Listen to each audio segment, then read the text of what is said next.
జూబ్లీహిల్స్ ఉప ఎన్నికల్లో కాంగ్రెస్ పార్టీ అభ్యర్థిగా నవీన్ యాదవ్ పేరు ఖరారైంది. దీంతో జూబ్లీహిల్స్ ఉప ఎన్నికలపై రాజకీయ వర్గాల్లో మరింత ఆసక్తి ఏర్పడింది. ఈ నేపథ్యంలో అసలు నవీన్ యాదవ్ ఎవరు, తండ్రి బ్యాక్గ్రౌండ్ ఏంటి, ఆయన తమ్ముడి భార్య అతనిపై ఎటువంటి ఫిర్యాదు చేసింది అనే అంశాలను ఈ వీడియోలో తెలుసుకుందాం. నవీన్ యాదవ్ పూర్తి పేరు వల్లాల నవీన్ యాదవ్. తల్లిదండ్రులు కస్తూరి, చిన శ్రీశైలం యాదవ్. చిన శ్రీశైలం యాదవ్ పేరు ఈ తరం వారికి పెద్దగా తెలియకపోవచ్చు. కానీ పాత తరాలకు యూసఫ్గూడ, రేమత్ నగర్, బోర్బండ, జూబ్లీహిల్స్ ఏరియాల్లోని ఇప్పటి తరానికి చాలా మందికి ఆయన పేరు తెలుసు. ఆయన వ్యతిరేకులు ఆయన్ను రౌడీ అని, దాదా అని చెబుతారు. ఆయన్ను అభిమానించేవారు నాయకుడిగా పిలుస్తారు. నగరంలో గతంలో ఓ హత్య ఘటన సమయంలో ఆయన పేరు చాలా పాపులర్ అయింది. ఆ తర్వాత నుండి ఆయన పేరు నగర వ్యాప్తంగా ప్రచారంలోకి వచ్చింది. అయితే శ్రీశైలం యాదవ్ ప్రత్యక్ష రాజకీయాల్లోకి రాలేదు. కానీ యూసఫ్గూడ జంక్షన్లోని తన ఇంట్లో ఉండి హైదరాబాద్లో ఎక్కడైనా తన పనులు చేయించుకోగలిగే వ్యక్తి అని కూడా చెబుతారు. శ్రీశైలం యాదవ్కు 2 కుమారులు, 1 కుమార్తె. పెద్ద కుమారుడే నవీన్ యాదవ్. నవీన్ యాదవ్ పుట్టింది, పెరిగింది అంతా హైదరాబాద్లోనే. 2000 సంవత్సరంలో 10th పూర్తి చేసిన నవీన్ యాదవ్ 2002లో కొండాపూర్ విజ్ఞాన్ జూనియర్ కళాశాల నుండి ఇంటర్ పూర్తి చేశారు. బేగంపేట్లోని బ్యాచిలర్ ఆఫ్ ఆర్కిటెక్ట్ నుండి గ్రాడ్యుయేషన్ పూర్తి చేశారు. గ్రాడ్యుయేషన్ పూర్తయ్యే నాటికే నవీన్ యాదవ్ తండ్రికి తోడుగా ఉండేవారు.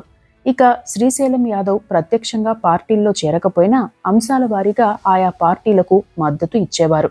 గతంలో ఖైరతాబాద్లో విజయ రామారావు గెలుపు కోసం కీలకంగా వ్యవహరించారు కూడా. 2001 తర్వాత కేసీఆర్ టీఆర్ఎస్ పార్టీని పెట్టడంతో శ్రీశైలం యాదవ్ ఆ పార్టీలో చేరతారని ప్రచారం జరిగింది. కానీ అన్ని పార్టీలకు సమదూరం పాటించేవారు. అదే సమయంలో జూబ్లీహిల్స్ నియోజకవర్గమే కాకుండా ఖైరతాబాద్, కూకట్పల్లి నియోజకవర్గాల్లోనూ శ్రీశైలం యాదవ్ ప్రభావాన్ని చూపేవారు. దీంతో పలువురు నాయకులు ఆయన మద్దతు కోరేవారు. పేదలు, యువతలో తన పట్టు నిలుపుకునేవారు. అన్ని వర్గాలకు భారీగా విరాళాలు ఇవ్వడంతో పాటు పేదలకు అండగా ఉండేవారు. బస్తీల్లో శ్రీశైలం యాదవ్కు మంచి పేరు ఉండేది. ఆయనకు ఉన్న నేర చరిత్రను చాలా మంది ప్రశ్నించినా శ్రీశైలం యాదవ్ పెద్దగా స్పందించేవారు కాదు. తండ్రి బాట్లోనే నవీన్ యాదవ్ కూడా డైరెక్ట్గా ఏ పార్టీతో లేకుండా అంశాల వారీగా ప్రజాందోళనల్లో పాల్గొనేవారు. ఇక సినీ ఇండస్ట్రీతో కూడా శ్రీశైలం యాదవ్కు మంచి సంబంధాలు ఉండేవి. చిరంజీవి, నాగార్జునతో పాటు పలువురు సెలబ్రిటీలు కూడా శ్రీశైలం యాదవ్తో సత్సంబంధాలు మెయింటైన్ చేశారు. 2009 ఎన్నికలకు ముందు ఖైరతాబాద్ అసెంబ్లీ సెగ్మెంట్ను విభజించి జూబ్లీహిల్స్ సెగ్మెంట్ను ఏర్పాటు చేశారు. దీంతో నియోజకవర్గంలో శ్రీశైలం యాదవ్ పట్టు మరింత పెరిగింది. రాష్ట్ర విభజన సమయంలో నియోజకవర్గంలో రాజకీయం మారింది. దీంతో జూబ్లీహిల్స్ టికెట్ కోసం శ్రీశైలం యాదవ్ కుమారుడు నవీన్ యాదవ్ ప్రయత్నించిన బీఆర్ఎస్, టీడీపీ, కాంగ్రెస్ పార్టీలు టికెట్ నిరాకరించాయి. సిట్టింగ్ ఎమ్మెల్యేలు ఉండడం, సీనియర్ నాయకులు నియోజకవర్గాల్లో ఉండడం ఒక కారణం కాగా శ్రీశైలం యాదవ్ హిస్టరీ కూడా ఒక కారణంగా చెబుతారు. అయితే ఆ ఎన్నికల్లో తన ప్రభావం ఏంటో చూపించారు నవీన్ యాదవ్. ఆ ఎన్నికల్లో టీడీపీ నుండి మాగంటి గోపీనాథ్ పోటీ చేయగా కాంగ్రెస్ నుండి పీజేఆర్ కుమారుడు విష్ణువర్ధన్ రెడ్డి, అప్పటి టీఆర్ఎస్ ఇప్పటి బీఆర్ఎస్ నుండి బోలాశంకరి రాముల ముదిరాజ్ పోటీ చేశారు. దీంతో నామినేషన్ల గడువు ముగిసే కొన్ని రోజుల ముందే ఎంఐఎం పార్టీలో చేరిన నవీన్ యాదవ్ ఆ పార్టీ నుండి పోటీ చేశారు. ఆ ఎన్నికలు ప్రధాన పార్టీలను షాక్కి గురిచేశాయి. ఆ ఎన్నికల్లో మాగంటి గోపీనాథ్ దాదాపు 9,000 ఓట్ల మెజార్టీతో గెలిచారు. అయితే 41,656 ఓట్లు సాధించి 2వ స్థానంలో నిలిచారు నవీన్ యాదవ్. కాంగ్రెస్ అభ్యర్థి విష్ణువర్ధన్ రెడ్డి 3వ స్థానంలో నిలవగా 4వ స్థానంలో బీఆర్ఎస్ అభ్యర్థి రాములు ముదిరాజ్ నిలిచారు. తనకు వచ్చిన ఓట్లతో బీఆర్ఎస్, కాంగ్రెస్లకు నవీన్ యాదవ్ గట్టి షాక్ ఇచ్చారు. అయితే 2018లోనూ ఇదే పరిస్థితి వచ్చింది. బీఆర్ఎస్ తరపున మాగంటి గోపీనాథ్ పోటీ చేయగా కాంగ్రెస్ నుండి విష్ణువర్ధన్ రెడ్డి పోటీ చేశారు. కాంగ్రెస్ కూటమితో పొత్తులో భాగంగా ఇక్కడ టీడీపీ పోటీ చేయలేదు. ఎంఐఎం కూడా టికెట్ ఇవ్వలేదు. దీంతో ఇండిపెండెంట్ అభ్యర్థిగా బరిలోకి దిగారు నవీన్ యాదవ్. ఆ ఎన్నికల్లో బీఆర్ఎస్ అభ్యర్థి మాగంటి గోపీనాథ్కి దాదాపు 68,000 ఓట్లు రాగా కాంగ్రెస్ అభ్యర్థి విష్ణువర్ధన్ రెడ్డికి 52,000 పైచిలుకు ఓట్లు వచ్చాయి. ఇండిపెండెంట్గా పోటీ చేసిన నవీన్ యాదవ్కి 18,000 పైచిలుకు ఓట్లు వచ్చాయి. ఇది కూడా రికార్డే అని చెప్పవచ్చు. ఏ పార్టీ టికెట్ ఇవ్వకపోయినా గెలుపోటములను శాసించే వ్యక్తిగా నిలిచారు నవీన్ యాదవ్. ఇక 2023 ఎన్నికల్లో మరోసారి పార్టీలు టికెట్ ఇచ్చేందుకు నిరాకరించాయి. దీంతో నవీన్ యాదవ్ ఇండిపెండెంట్గా పోటీ చేద్దామని భావించిన పార్టీ నాయకులు చర్చలు జరపడంతో ఆగిపోయారు. నవీన్ యాదవ్ను పార్టీలో చేర్చుకునేందుకు బీఆర్ఎస్ తీవ్రంగా ప్రయత్నించిందని చెబుతారు. అయితే పాత కేసుల్లో శ్రీశైలం యాదవ్ను బీఆర్ఎస్ ప్రభుత్వం వేధించిందన్న ఉద్దేశంతో ఆ పార్టీలో చేరేందుకు నిరాకరించారు. 2023 ఎన్నికల్లో పోటీకి దూరంగా ఉన్నారు. ఆ ఎన్నికల్లో బీఆర్ఎస్ పార్టీ అభ్యర్థి మాగంటి గోపీనాథ్ 80,000 పైచిలుకు ఓట్లు సాధించి 16,000 ఓట్ల మెజార్టీతో గెలిచారు. కాంగ్రెస్ నుండి పోటీ చేసిన అజారుద్దీన్కి 64,000 ఓట్లు వచ్చాయి. బీజేపీ అభ్యర్థి లంకాల దీపక్ రెడ్డికి 25,000 ఓట్లు వచ్చాయి. ఈ సెగ్మెంట్లో బీజేపీకి అన్ని ఓట్లు రావడం ఇదే మొదటిసారి. కొన్నాళ్ల క్రితం నవీన్ యాదవ్ బీజేపీలో చేరతారనే ప్రచారం జరిగింది. బీజేపీ రాష్ట్ర అధ్యక్షుడిగా ఉన్న కిషన్ రెడ్డితో శ్రీశైలం యాదవ్ దాదాపు 40 నిమిషాల పాటు భేటీ కావడంతో ఈ ప్రచారం జరిగింది. అయితే బీజేపీలో చేరలేదు శ్రీశైలం యాదవ్. కేవలం మర్యాదపూర్వకంగానే తాము కిషన్ రెడ్డిని కలిసినట్టు చెప్పారు. తమ ఇంటికి ఎవరు వచ్చినా అతిథిగా మర్యాద చేస్తామని, పార్టీలో చేరేందుకు కాదని చెప్పారు కూడా. ఆ తరువాతి కాలంలో నవీన్ యాదవ్ కాంగ్రెస్ పార్టీలో చేరారు. అప్పటికే సామాజిక సేవా కార్యక్రమాలు ప్రారంభించారు. యూత్ కి బాగా దగ్గరయ్యారు. మైనారిటీ వర్గాల మద్దతు కూడా పొందారు. నిత్యం ప్రజలతో అందుబాటులో ఉండే వ్యక్తిగా పేరు తెచ్చుకున్నారు. నవయువ నిర్మాణ్ అనే స్వచ్ఛంద సంస్థను స్థాపించారు. గతంలో ఆ సంస్థ నిర్వహించిన సామూహిక సీమంతం కార్యక్రమం ఇండియన్ బుక్ ఆఫ్ రికార్డ్ సాధించింది. ఆ కార్యక్రమానికి అనూహ్య స్పందన వచ్చింది. కోవిడ్ సమయంలో ఆ సంస్థ ద్వారా వేలాది మందికి నిత్యావసరాలు అందజేశారు. ఈ సంస్థ ద్వారా నిర్వహించే కార్యక్రమాలు పార్టీలకు అతీతంగా నిర్వహించడంతో ప్రజలకు మరింత దగ్గరయ్యారు నవీన్ యాదవ్. ఓవైపు పార్టీ కార్యక్రమాలకు హాజరవుతూనే తన స్వచ్ఛంద సంస్థ ద్వారా సేవా కార్యక్రమాలు నిర్వహించేవారు. వివాదాలకు దూరంగా ఉండేవారు.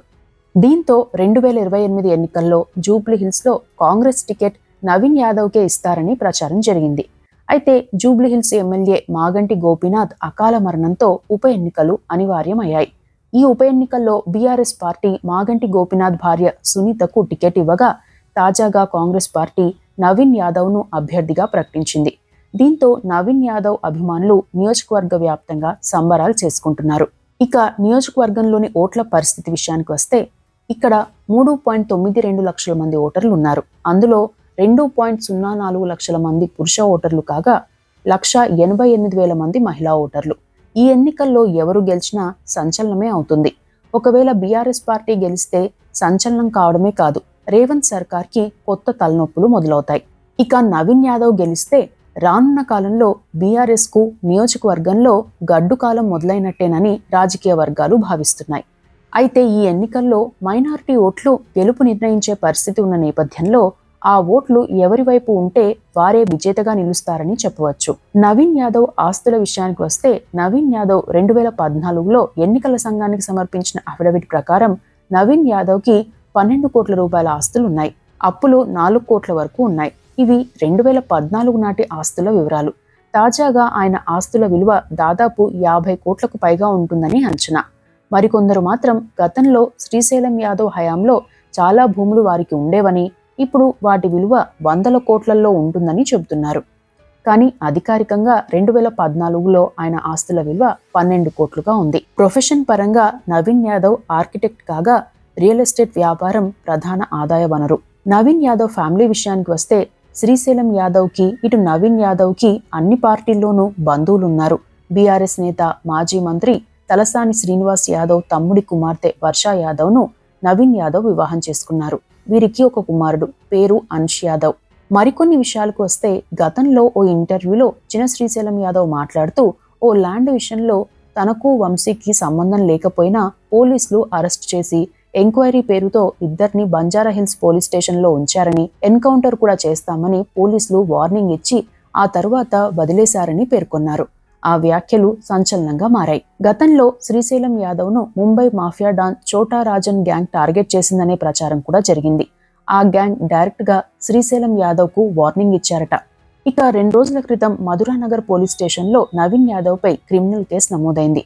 ఎన్నికల కోడ్ అమల్లో ఉండగా నవీన్ యాదవ్ ఓటర్ కార్డులను పంపిణీ చేయడంతో ఎన్నికల సంఘం ఫిర్యాదు మేరకు ఈ కేసు నమోదైంది. ఇక నవీన్ యాదవ్పై ఆయన తమ్ముడు వెంకట్ యాదవ్ భార్య కాంగ్రెస్ పార్టీ రాష్ట్ర ఇన్ఛార్జ్ మీనాక్షి నటరాజన్కు ఫిర్యాదు చేసినట్లు బీఆర్ఎస్ వర్గాలు సోషల్ మీడియాలో ప్రచారం చేస్తున్నాయి. తనను నవీన్ యాదవ్, వెంకట్ యాదవ్లు చిత్రహింసలకు గురి చేస్తున్నారని ఆ ఫిర్యాదులో పేర్కొన్నారట. అయితే నిజంగా ఫిర్యాదు చేశారా లేక ప్రత్యర్థి పార్టీ చేస్తున్న ఫేక్ ప్రచారమా అనేది తేలాల్సి ఉంది. ఇక ఓసారి నటుడు అలీపై పైల్వాన్లు దాడి చేయబోతే ఆయన శ్రీశైలం యాదవ్కు ఫోన్ చేశాడని, క్షణాల్లో ఆయనకు సాయం అందిందని చెబుతారు. మొత్తం మీద 2 సార్లు పోటీ చేసి ఓడిపోయినా నిరాశ చెందకుండా ప్రజలతోనే ఉంటూ ప్రజాభిమానాన్ని సంపాదించుకున్నారు నవీన్ యాదవ్. అందుకే ఈసారి కాంగ్రెస్ టికెట్ దక్కిందని చెబుతారు. ఈ ఎన్నికల్లో నవీన్ యాదవ్ గెలుపు ఖాయమని ఆయన వర్గం చెబుతోంది. మరి ఏం జరుగుతుందో చూడాలి.